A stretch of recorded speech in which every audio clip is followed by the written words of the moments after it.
Boa noite, irmãos. Paz e graça. Que a paz de nosso Senhor Jesus Cristo esteja sobre nós. Amém? Vou falar um pouquinho aqui de Jonas. É interessante, viu, gente? Esse é um entendimento, porque eu posso dizer eu entendi. E vou falar um pouquinho do que aconteceu na vida de Jonas, pouco, que quase todos sabem, né? Mas esse é um feito muito grande e maravilhoso, né? Eu quero dizer para vocês, quero sempre estar falando para vocês, porque vai haver sim erro de português, porque eu nunca estudei, nunca fui à escola, dia nenhum, mas gosto de falar do amor de Cristo. Falar de Cristo é gostoso, falar de Cristo é maravilhoso, né? Esse evangelho que não é um evangelho fácil, é um evangelho que é difícil para seguir, tanto que a Bíblia diz, se permanecer até o fim, dará a vida eterna. Está falando desse jeito. Mas Deus, ele levanta. A Bíblia fala, na verdade, a vocação de Jonas e sua fuga, e seu castigo. E a palavra de Deus nos revela no capítulo 1 e fala assim: veio a palavra do Senhor a Jonas, filho de Amitai, dizendo: levanta-te e vai à grande cidade de Nínive e clama contra ela, porque a sua malícia subiu até a mim. E Jonas, a Bíblia diz que Jonas levanta para fugir. Mas é interessante, irmãos, que o que eu vou dizer para vocês aqui, talvez vocês ouviram pouco isso, essas palavras, mas hoje eu vou falar o que eu entendi. Quando Jonas levanta para fugir, Patás, que ele pega aquela embarcação, que ele vai para o porão e lá tem aquele sono profundo. Se nós olharmos direitinho, analisarmos direitinho, examinar direitinho a palavra de Deus, a Bíblia diz que ele ficou num sono profundo. Quem colocou ele para ter esse sono profundo? O Deus Todo-Poderoso. E esse mar, por causa da desobediência dele, o mar se embravece. Mas nessa embraveçação desse mar, que Jonas está lá, que aquele povo, aquela tribulação começa a clamar os seus deuses, e o mar não se acalma, começa a jogar suas fazendas, tudo pelos ares, dentro do mar, para que fique mais leve. E nada acontece quando ele clama o Deus deles, porque na verdade o deles era um Deus mudo, cego, não podia ouvir ninguém. E eles lembram de Jonas, que clamava também o Deus deles. E eles vão lá pegar Jonas para trazer para cá, para poder perguntar a Jonas o que aconteceria. E quando eles vão trazendo Jonas, ele disse-lhe, levanta-me e lança ao mar, ele aqueitará, porque eu sei, porque por minha causa vos sobreveio esta grande tempestade. Irmãos, se olharmos direitinho a fuga de Jonas, tinha um objetivo de Deus naquela fuga de Jonas. Ali é uma tripulação, e aquela tripulação que ele ia, ela acreditava em outros deuses. Só Jonas acreditava no Deus Todo-Poderoso, o nosso Deus, o Deus que nós clamamos, o Deus da Bíblia. Só ele. Mas a Bíblia diz que quando Jonas revela por que estava acontecendo aquilo, que lançasse ele ao mar, os tripulantes temeram, já começaram a temer a Deus. Porque ele chega para Deus e pergunta: Senhor, não faça que nós seja culpado desse sangue inocente. Olha para você, já chama que Jonas de inocente. Mas ele joga sorte e cai sobre Jonas.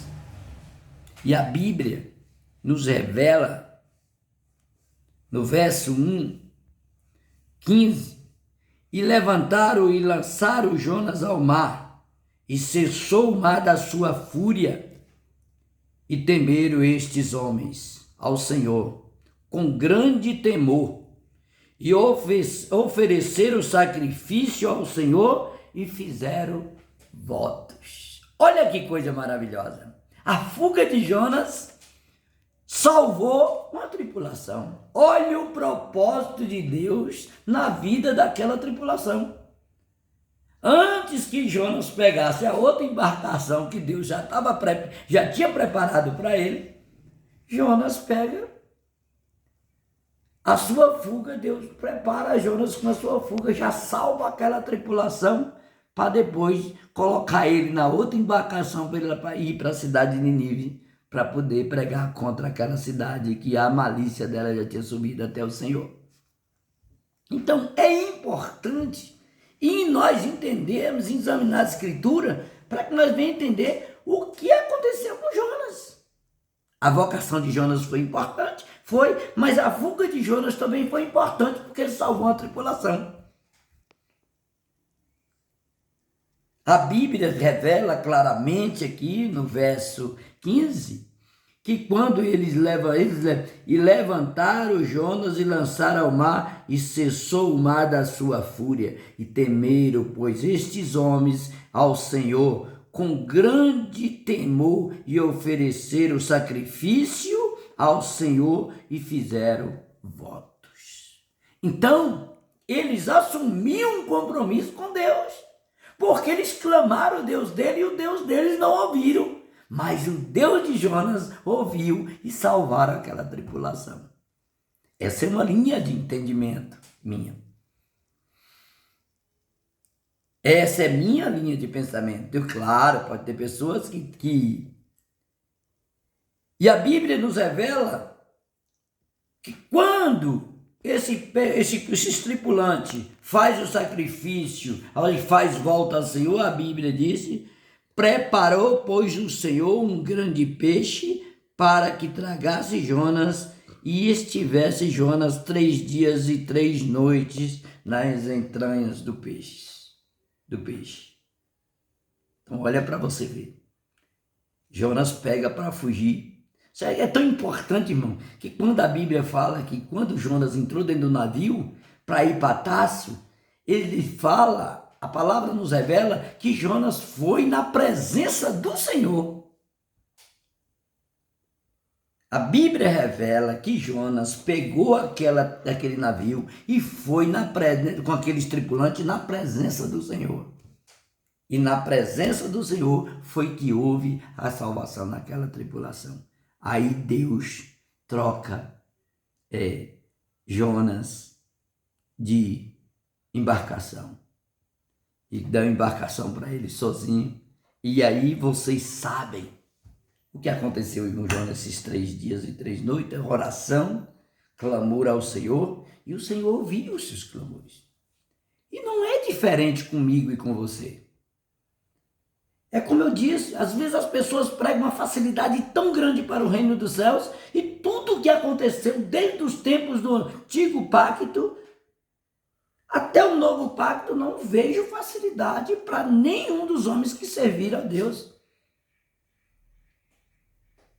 A palavra de Deus, através dele, salvava. Mas nunca foi facilidade. Vou sempre nos meus vídeos, vou falar, a palavra de Deus, os reinos de Deus, não existe facilidade, como prega. Eu não sei porquê. Não posso dizer o porquê, mas posso deduzir. Será se é para auto se beneficiar ou para que o evangelho de nosso Senhor Jesus Cristo cresça? Jesus Cristo disse que para nós examinar a Escritura. Ele disse que o meu povo sofre por não conhecer o quê? A verdade. Porque nós não examina. Nós ouve tudo e acata tudo. A palavra de Deus fala, ouça tudo e retém o que é bom. Só. E assim, meus irmãos e minhas irmãs, quero dizer a vocês que essas palavras, falando de Jonas, é muito importante. E eu vou encerrar falando do final, que é muito importante. Jonas entra em Nínive, a primeira pregação de Jonas, se converte 30.000 almas. Mas como era uma cidade de 120.000 habitantes, a gente tem que entender que Jonas chegou a dar uma fugidinha, né? Olhando o que ia acontecer com aquele povo de Nínive. Mas nas primeiras pregações de Jonas, o rei deu ouvido à palavra de Deus. E a palavra de Deus fala que ele saiu do seu trono, vestiu de roupa de saco e decretou na cidade de Nínive um jejum para toda a população e os animais, todos se vestirem de pano de saco, e Deus fez essa grande obra na cidade de Nínive. Também o rei abrindo a sua boca e Deus falando, assim como ele falou com Jonas na saída. Jonas, abre a boca e eu falo. Naquele dia também da convenção daquele rei, ele também decretou esse grande jejum na cidade de Nínive. A Bíblia diz que toda Nínive foi liberta e sarada, curada e salva pelo Senhor.